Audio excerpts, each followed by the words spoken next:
Salut à tous. Tout d'abord un très grand merci à tous les guerriers de cette chaîne car on a atteint le cap des 2000 abonnés. Je suis juste super content, j'aurais jamais pensé cela possible auparavant, franchement. Donc je vous mets au courant de mon objectif final d'ici 2024 qui est de franchir le cap symbolique des 10 000 abonnés.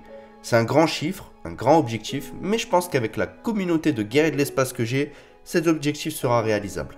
En tout cas, encore une fois, merci à tous et nous revenons donc au sujet de la vidéo. Bon, dernièrement, j'ai abordé plusieurs réflexions sur la rage et la colère dans Dragon Ball. D'après ce que j'ai remarqué, ce domaine semble lier inévitablement les Saiyans entre eux et déclenche potentiellement leur transformation littéralement. Donc je me suis tout simplement dit, mais quelle autre transformation que la forme Beast de Gohan peut au mieux incarner ce sujet?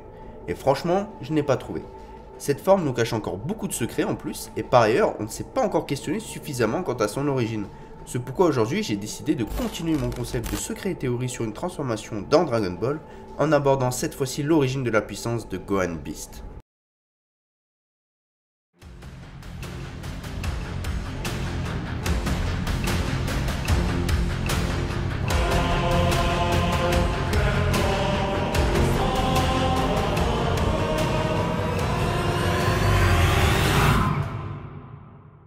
Soyons directs.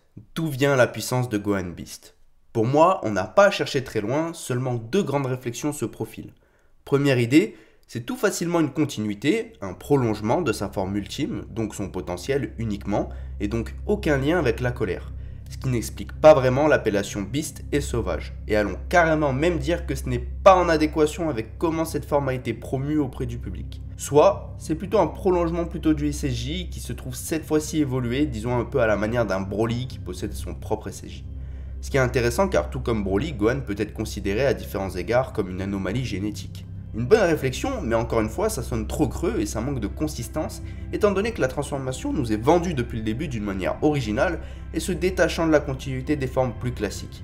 Toriyama Sensei le dit lui-même, il a appelé Gohan Beast ainsi car Gohan a réveillé la bête sauvage qui sommeillait en lui. Un lien donc de colère et d'attitude sauvage est établi. Ce qui me redirige vers la seconde explication, la plus claire de toutes pour moi. Le pouvoir Beast est un pouvoir qui lie à la fois son potentiel qui s'avère infini, tout comme sa rage, et donc ça n'a pas de lien réel avec son Super Saiyan et sa forme ultime. Si ce n'est l'utilisation de son potentiel qui était en fait infini, grandissant avec le temps et l'entraînement, tout comme sa rage. Le vieux Kaio avait en vérité juste débloqué le potentiel disponible de Gohan à la période de Majin Buu, ce qui change du tout au tout.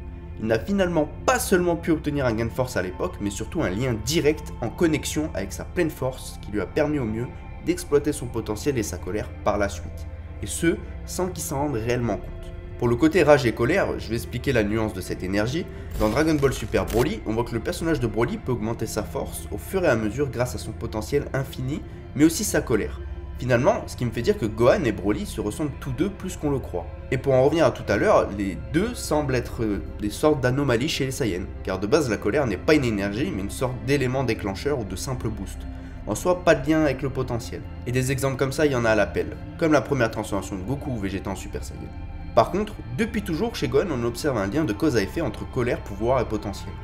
Gohan a donc créé son propre chemin d'évolution, exactement ce qu'il voulait quand il le disait dans DBS, et à partir de cette différence et de sa source d'énergie à lui, qui est la colère.